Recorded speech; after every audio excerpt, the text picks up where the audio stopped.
आप जिस आज तक चैनल पर इस वक्त बैठे हुए हैं वो इंडिया का सर्वश्रेष्ठ चैनल है। अच्छा। और हमारा आज तक यूट्यूब चैनल दुनिया का सबसे बड़ा चैनल है। ठीक है।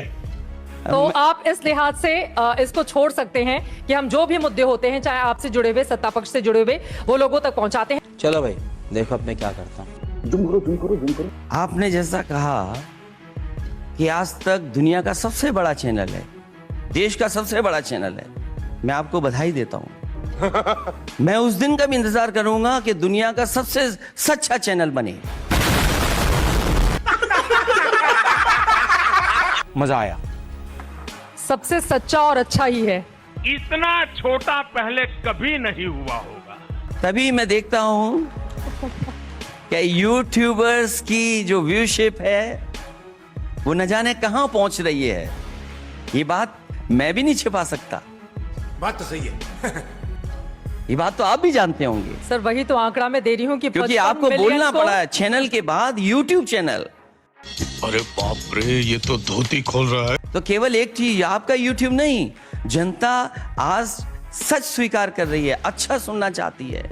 तो कई यूट्यूब चैनल शायद बड़े बड़े चैनलों से ज्यादा उनके सब्सक्राइबर्स हैं आज। जली ना, तेरी भी जली ना।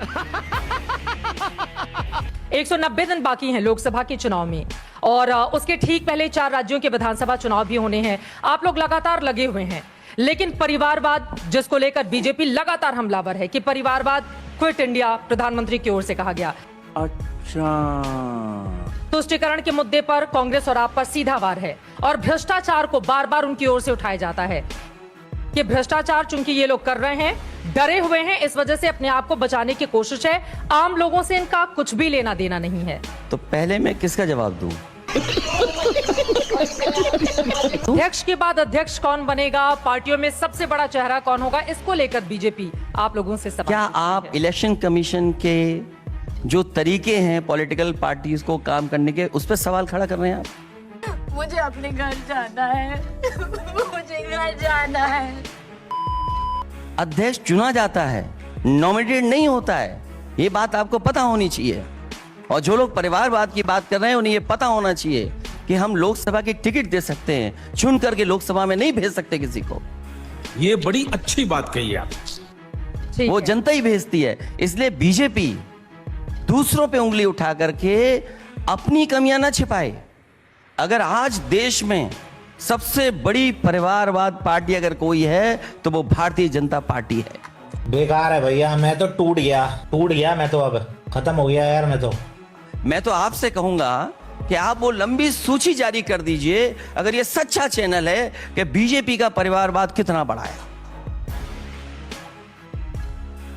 बेशर्मो, शर्म करो शर्म। बीजेपी जहां 50% हो जाती है 2019 में, आप और मायावती जी दोनों मिलाकर भी 40% को क्रॉस नहीं कर पाते हैं।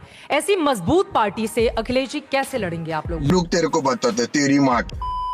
पिछले चुनाव में समाजवादी पार्टी ने बीजेपी का मुकाबला किया अलायंस कर करके, और बीजेपी पर हमसे ज्यादा अलायंस हैं 38 दलों के साथ।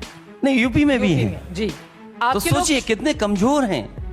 उन्हें उनके सामने झुकना पड़ रहा है जो सुबह शाम बीजेपी को न जाने क्या कहते थे। अरे देवा, ये गड़बड़ है बाबा। उनके सामने बीजेपी को झुकना पड़ रहा है। कहने को तो दुनिया की सबसे बड़ी पार्टी है, लेकिन सोचो किनके सामने झुकना पड़ रहा है उनको।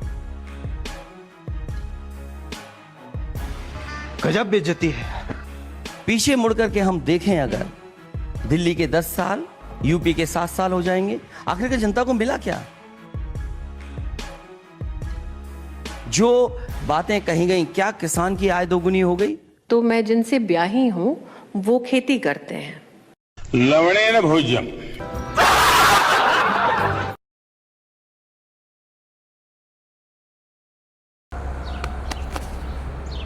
60 रुपए।